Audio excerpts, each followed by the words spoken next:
How do you feel? Better?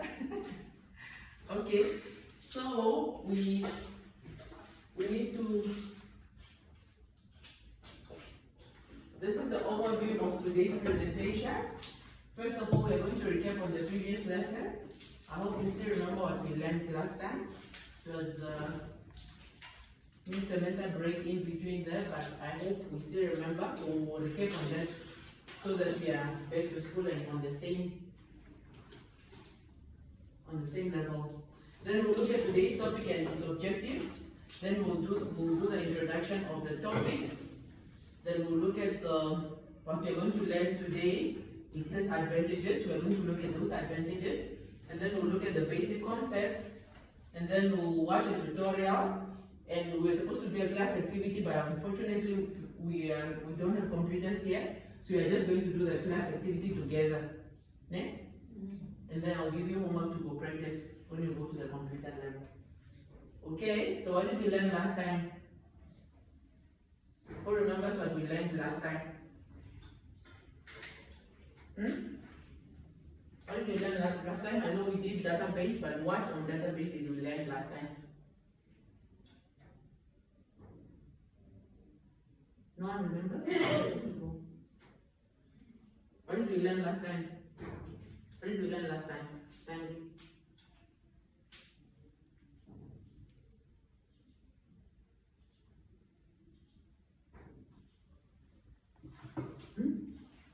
What did we learn last time? We learned something, I haven't given activity. We need to write something, yes? What did we learn last time?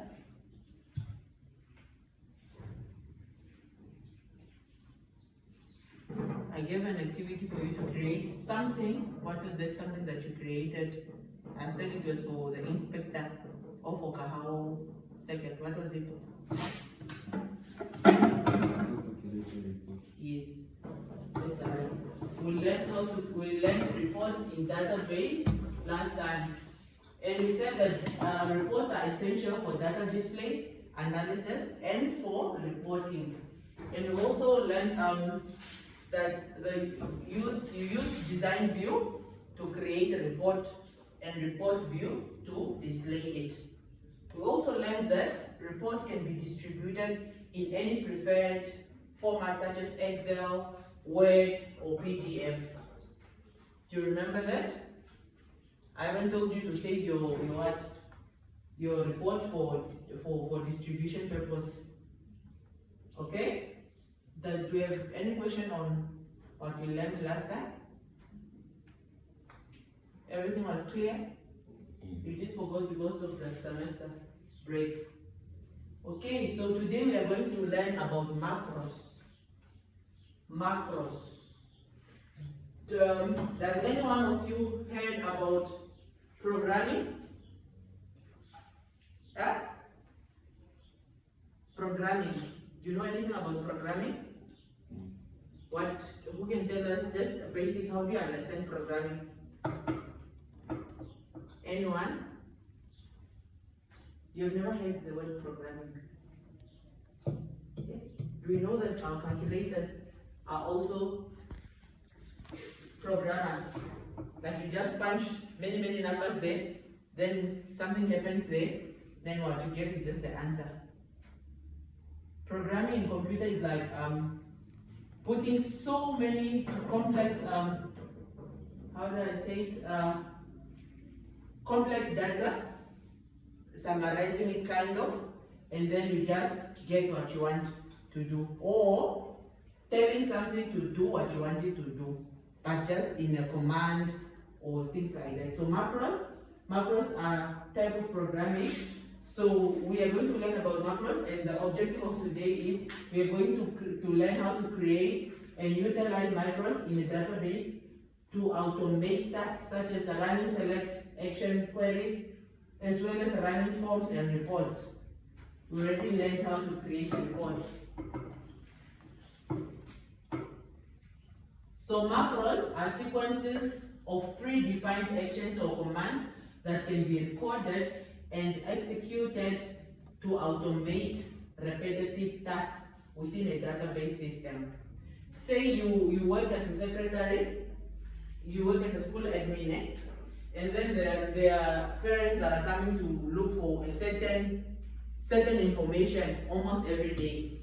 So now for you not to be going through the database every day, you just create what you call macros, what you call also commands. You just create a command. So every time the parents come, you just click on that command, and then instead of going through, it puts you straight to where you want to get the information. So you have created a database, and then you have so many forms there or so many reports.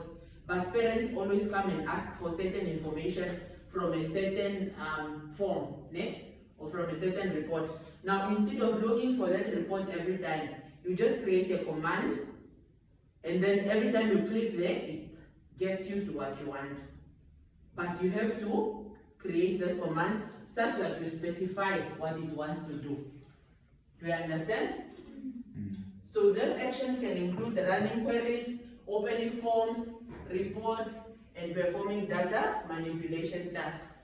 So like what I said now, you just create an action so that instead of opening those forms individually and whatnot, you just create a command so that it opens the forms automatically. When you click on it, it will open the forms. So we'll look at that when we do the practice. Okay? So the advantages of macros are they allow users to streamline their workflow by eliminating the need to manually perform the routine tasks. Routine is something that is being done repetitively. So you as a user, you are allowed, like your workload has become now less or easier, because instead of going to look for such information, you just create a shortcut. Maybe I should put it like that, kind of a shortcut. Okay, it also saves time and reduces the likelihood of errors. It will only reduce the likelihood of errors if the instruction that you have given to that macro is correct, so that anyone can just use that command now, assuming that the instruction for that macro is correct. So it reduces the likelihood of errors, and it's also useful for automating complex sequences of action. For example, if you have database for this whole school, it will be a complex database, and it will be so many students. You have students and learners information. So now for you to reduce that, you kind of like macros like summarizes that for you. You put it in summary. And also another advantage is that it's important for implementing conditional logic to control the flow of operation based on a certain criteria.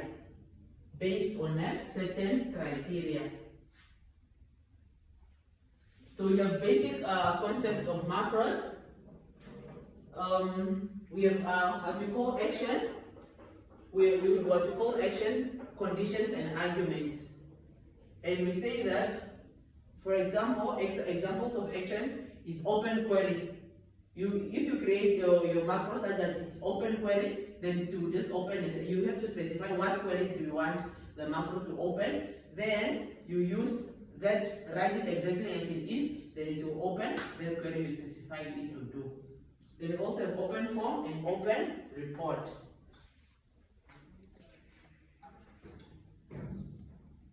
So I want us to quickly watch an online tutorial that explains macros to understand it. Now that we have covered the theory part, I want us to watch a tutorial that will guide us on how to create macros in Microsoft Access.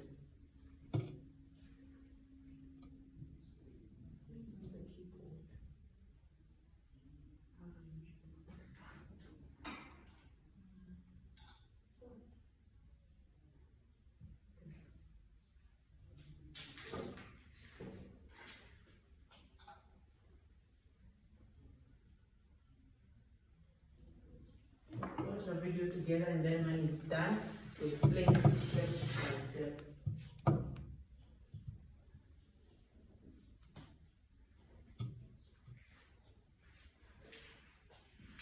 In the Excel macros, because in Microsoft Access, the process of creating creating actions is very, very user-friendly, whereas in Excel, hi, and welcome back to my excelonline.com. Today, we are going to go over how to create macros in Microsoft Access. Now, Microsoft Access macros are a little bit different than Excel macros, because in Microsoft Access, the process of creating actions is very, very user-friendly, whereas in Excel, you might have to learn VBA.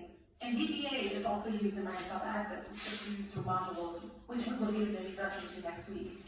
But the macros in Access are really, really easy to use, and they are a great stepping stone to learning how to program.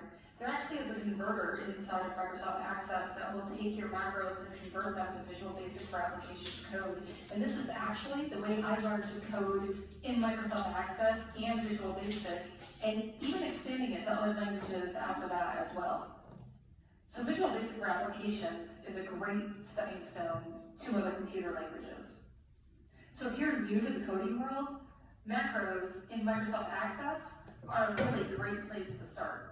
If you want to learn more about Microsoft Excel and Office, join our Academy online course and access more than 1,000 video training tutorials so that you can advance your level and get the promotions, pay raises, or new jobs. The link to join our Academy online course is in the description.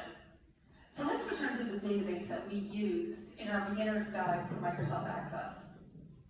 As you can see over here, there are a lot of different objects. I have tables, queries, forms, reports, and some macros and modules. But let's think about some actions you may do in Microsoft Access. First of all, I might double-click here and open a form. I also might run a query and look at my data. I can also open a table, or maybe open a report. But what if I wanted to automate these things and just with one click of a button, do a whole slew of different things in Microsoft Access? I can see a scenario in Microsoft Access where you may want to open up a form, click a button, and that button will run an action query, and then open up a report or another form based on the result of that action query. And all of that can be done at the click of a button by using a macro. So let's go and create a macro.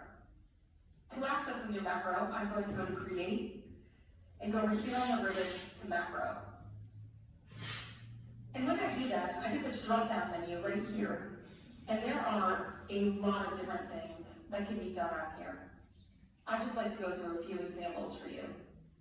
Maybe I want to find a record on a form once I have the form open. Maybe I want to close the database, or maybe I want to delete a record. But if I scroll down, I can also see I can open a form, a query, a report, a table. I can print an object or go to print preview, save a record, and lots of other options that you have in here that you can customize your database with. There's also various actions over here in the action catalog in addition to what you will find in this dropdown. But for now, what if I wanted to open my parts form? I could scroll up here and go to Open Form. And once I pick an action, I get what's called arguments that are associated with this action. So the first argument here is, which form do I want to open? Well, I only have one form in here, so I'm going to pick that one. I can also choose which view I want for that form. I can open the form in Form View, Design View, Datasheet View, but I'm going to keep the Form View for now. I can also filter my data on that form, or enter a where condition, but for now, I'm just going to go with opening that form. And next, let's say I want to open the report as well. So which report do I want to open? The only one that I have in there. And I'm going to open that one, let's say, in Print Preview. But notice here, I can also print it directly without even opening it in Print Preview. If I select Print as the argument right here, but I want to open it in Print Preview so I can show you what it looks like on the screen. There's a lot of other actions I can add, but when I run this macro, these two actions are going to run together. So if I go to save, I can just type in how to use MCR, open, form, and report. If you are liking this video, please give us a thumbs up and subscribe to our channel, and hit the bell button to get notified when we